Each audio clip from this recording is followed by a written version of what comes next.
Alright guys, I have a lot to catch you guys up on. There's a G35 stuff. There's a whole new vehicle parked out front of my house you guys haven't seen yet unless you're on my Patreon. And of course, some plans for the Accord. But today marks a day that a lot of people have been waiting a long time for, none more than me. Grayson from Gap Tuning says, my Volvo's back together. We just need to put oil in it and spark plugs in it and we can fire it up. So I'm about to head out there. We got to stop at the O'Reilly in Emmett where they're at to get some fogging oil. Those cylinders have been sitting for a while, so we're just gonna get them a little greasy. I got the ritualistic Castrol GTX 10W30.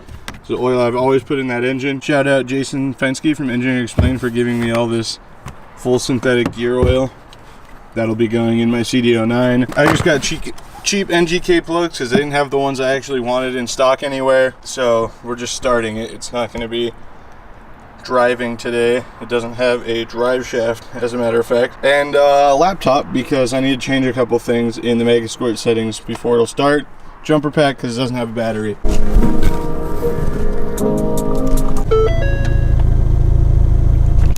Yes. Everything is back together. Looks like, maybe not the slave cylinder, but or this alternator ground. All right, is this slave cylinder hooked up? No. Okay, that's fine. I'm pretty sure I'm gonna have to take the trans back out the engine anyway. I told you about the shim issue. Yep. So I got fogging oil because this engine hasn't run for a while. Yeah, I don't want to talk about it actually, like 2 years. So we're just gonna light the cylinders up, and then actually I'm gonna put the camera on the tripod because this is gonna be pain in the ass and you guys aren't gonna see anything anyway. I promise I'm spraying them full of fogging oil, but my tripod's in my car, so I'm not gonna walk back over there just to do this. Alright, starter's on. I have the jumper pack out that worked for a second for some reason, and the light came on in there, and then just to see if the wideband would turn on the Megasquirt and everything, plugged it back in, and now it's beeping and staging short circuiting for some reason. So that's always fun. Right. Starter's hooked up, just gotta put spark plugs in and figure out how to make it like being powered now because something changed over the last 2 minutes apparently. This is the problem with working like 15-hour days is I don't have a whole lot of time to be here. But we are running into a whole lot of issues. Blow the fuse maybe? All the fuses underneath it are bypassed, so it should just be the Megasquirt fuses. Remember which one's which? Yeah, they're written down right there, kinda. I have. Alright, so here's a little update for you. The wiring in this isn't complicated, and I made it specifically for that reason to not be. But even so, I can't figure out why the ECU is not getting power at all. All the grounds are connected because there's only like 4 total. The only thing I can maybe see, this ground not being connected to the engine block isn't going to do anything because at this point it's just for the alternator, yeah? The blue one? Yeah.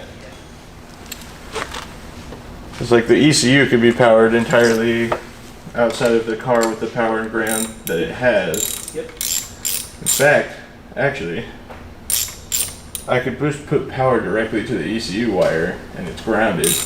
Yeah. Where would I have to ground the battery to though? Just any ground, I guess. Basically. So in theory, if I grounded it through the ground wires that are now attached to the block and just put power directly to the end of this wire, the ECU should turn on. In theory. The actual power wire itself is pretty fucking corroded. I'm sure that's not helping. Yeah, doesn't seem likely. Okay, let's see about that. By doing this, I'm not bypassing the switch assembly. No. So if I put power to this, I still need the key on for the ECU to turn on. I am glad though that this is Megasquirted because I know that there's like really only like 3 wires that could be causing this problem. If it's none of that, it's probably the ECU. Yeah. Which is great, because those are only $500 fucking. Yeah. Why not? What am I doing? So, or you just have to replace the daughter board, which is only 100. That's true. Do you want to hold this in this contraption real quick? And I'm going to plug this in. Okay, fuel pump's back. I'm going to stop recording because the camera's probably almost dead. Slow. Alright, so V1 of the cinder track fabrication manifold. Usable. The spark plug situation's a little bit of a pain. Alright, I haven't had this ECU powered on in a long time. And look, my harness still works. Boom. It's got forged internals, bro. It can run without oil. I'm gonna put oil in it. Just for the record, this is not a fresh head or cam, but it also has been sitting. So I'm going to just throw this down here and hit the cam lobes as best I can. Like I said, it's I didn't clean any of the oil or anything off of this inside the head, but just for my own personal peace of mind. It's also a Volvo. You gotta keep that in mind. You can do pretty much anything you want to and it's not gonna care. And just like that, camera died. So on the phone we go. I'm going to turn the key off so the ECU doesn't turn on. There's oil in it now.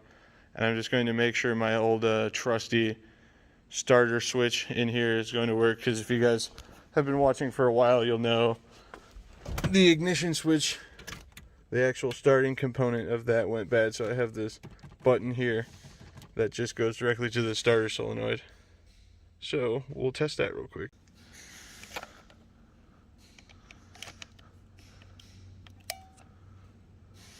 We got voltage. We got no drive shaft, so it's not going to go anywhere. That's what I was afraid of.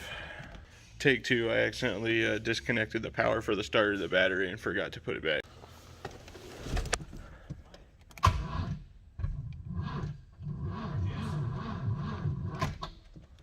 Yeah, I might need to establish those connections a little bit better, but we definitely have power. It might be because we're running through a dead battery and 8 feet of jumper cables. I'm going to try and put the jumper pack straight back on that stuff again. Every time I'm out here, I wind up filming on my phone, even if my camera's with me, like it is. Alright, so basically, I just changed it to 750cc injector, so it'll rescale the map for required fuel.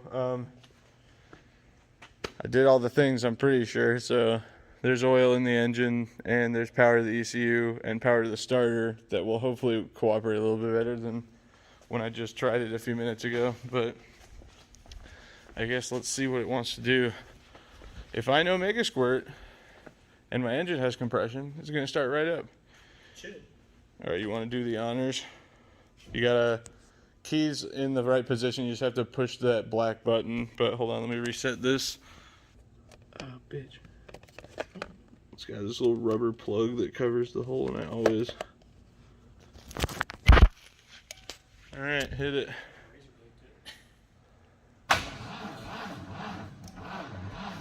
Yeah, we're going to want more juice one way or another. We need an actual battery, would probably be... Alright, plugging her back in. We have actual wires connected to things properly now. And we got power. Ready? Yep. We need actual power, I guess. All right, there's an incident we don't necessarily need to discuss, but I will say it wasn't me. But my ECU might not be ECUing anymore. That's what it is. Oh, that? Yep. Oh yeah, that's good. It's like $1.18 to replace. What map sensor's in that one? One bar. The one that comes in the kit. The stock one's 1 bar? I think so. Let's say that must be why I went with the Matt Daddy, because there's no reason for me to need 4, but yeah, it was definitely quite a bit over 1. It might be 2. I think, yeah, 2 would work though. I mean, it's not like it's gonna matter. We're just firing it up, but I was on 18 pounds, I think. Glove box is trying to fall out. Yeah. I don't think it's held in with all of the bolts, if I recall correctly. That's kind of just a theme of the car, to be honest with you. Oh, yeah. See if we can kill my Mega Squirt too. Yeah. Yeah, I'm going to let you go ahead and put those on that battery again. All right, the ECU is fine as it seems anyway. Everything's back on. Yeah, it was a 3-amp fuse. That means I built the harness right. Thanks me. Also, whoever decided that needed to be a 3-amp fuse can eat my ass, because nobody has that. But put a 5 in it, you'll be fine. All right, give it a shot. There's no drive shaft, yeah. Uh-oh. Go ahead.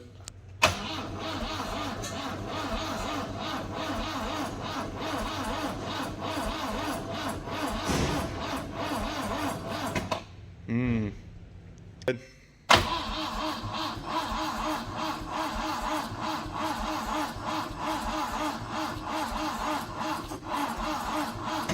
Go ahead.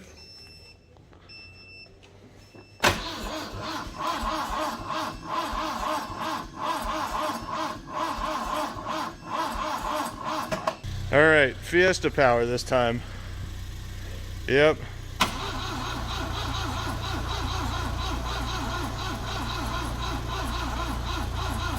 All right, let me get in the Fiesta, I guess.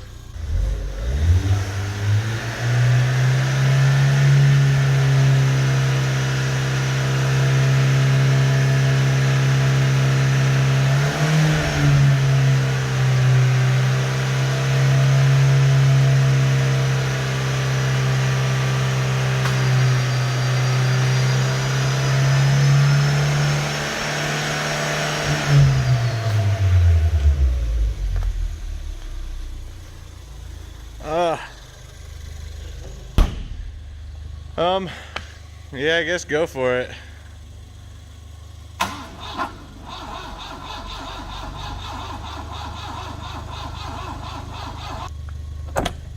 What fuse is that? Alright, the fuel injector fuses were blown, so Anthony's jumping those as well. I'm gonna have to go find fuses. I'll just call Ross, because Ross pockets handfuls every time we go to a junkyard. He bought little plastic containers to sort them all out. And they do say you can take fuses when you pay to get in, so Ross just takes full advantage of that. So I'm trying to get some more voltage to the Fiesta's battery. I don't know what the CCAs on the battery is, but with the car running, it might not be helping us that much. That means we weren't getting any fuel into the engine at all in the Volvo, because both the injection fuses were blown. But Anthony said when it's cranking, the battery voltage is dropping on the Megasquirt readout on the laptop.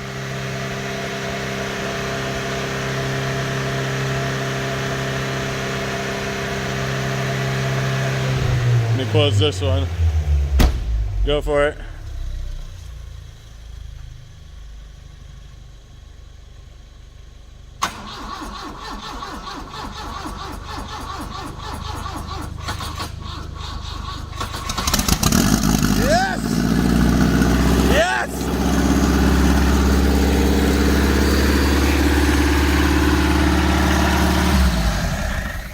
Fuck, that's satisfying. God damn it. Ugh. Oh, I'm glad the used piston rings seem... There's compression there at least. We know that much. Damn it, now I want to keep running it. It has no coolant in it, I guess, and it's leaking a shit ton of oil. No coolant, oil leak, fuel leak. Yeah, okay. No I guess, yeah, that's true too. Yeah. Well, alright, go ahead.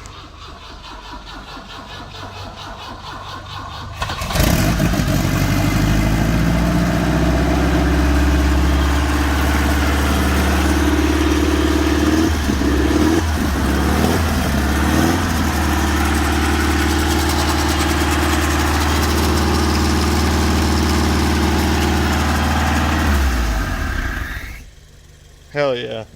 20 inches of vacuum. Turbo's spinning too. Yeah, I don't think your clamp's clamping too well. I started hearing a noise and I was like, what the fuck is that? And I just see that this thing's moving, but... Oh, that might be offsetting Oh, yeah, that's true, the wideband reading, yeah. But normally it'll peg lean. God, now I'm like, oh, well... 7.5. There's no reason to put coolant in it and worry about the leaks and shit since it's just getting pulled out. Ah, damn it, now I'm all excited. I guess that means I gotta tear the wagon apart. Yeah. Fuck, that's so good to hear this engine run again. I haven't heard a good tractor in a minute. It really sounds like a tractor with a vacuum express. Yeah, that's true. Hell yeah, dude. I want to know what this boost controller is set to because we were on 18 pounds and then when I pulled it apart, there was just a big giant crack in one of the PCV hoses. I was like, that thing's probably at like 40 PSI or some shit as is. Your IAC hoses. Yeah. Loose and rotted out too. Well, we know it works. Oh yeah. Start it up and drive it back into its spot with the no drive shaft. Yeah. I'm pissing oil everywhere. Oh yeah, that's I guess one more thing we need to do. Holy shit. Yeah. Oh yeah, that's maybe a bit drastic. Probably addressed that before we even... Yeah, it's just break-in oil. You're supposed to, run it when you do. There's a bunch of assembly lube and stuff in there. So what you do is you get break-in oil and you loosen your oil filter so it runs through for 10 seconds and then it spills out. God, that's very, very gratifying. Well, thanks for your help. Yeah, no problem. Thanks for, basically building my car for me. Piecing it back. I'd like to say I did the heavy lifting, but really it was Ross. But no, dude, that's actually the first engine we've fully assembled ourselves, internals out and everything, and it runs. Should inspire confidence in the Rabbit engine. Yeah, when I get around to it. I'm just gonna plug the oil squirters like they do with Hondas, and we'll see what happens. Yeah. Because if not, I'll just get an ABA bottom end, the 2-liter bottom end, and throw that head on it. And then, Or a little bit. yeah, well, because it's They're a stroker though, aren't they? no, the ABA and the 9A 16 valve that I have are the exact same bore and stroke. So I just need it thrown 20 thousandths over, and my pistons would fit in it and rods. So, all right, well, should we push it back, or should we maybe address the oil first so we don't drag it everywhere? I mean, I guess that kind of happens in here pretty frequently, huh? Yeah. Let me not get your jumper cables covered in oil, though. Alright, so sorry this is bad lighting. I forgot to shoot the video before I left gap tuning. I have to get to work. I was supposed to start an hour and a half ago. It's whatever though. Jasmine is alive. Unfortunately, as you guys know, Jasmine is not staying alive, but that engine and transmission will live on. Just because Jasmine dies though, doesn't mean that that's the end of that build, technically, because the engine and transmission are going in my Volvo 740 SE wagon. So we're going to have a big horsepower sleeper of sorts, a 6-speed manual swapped 740 SE. I want to give a big thank you to Josh over at Yoshi Fab and all the people over at FCP Euro and everybody that has long supported this build that has taken 2 years too long to get situated, but it is what it is. It is alive now. Thank you guys very much for watching this video. Don't forget to follow me on Instagram and add me on Snapchat at BigB1011. And we will see you guys in the next video. Peace out.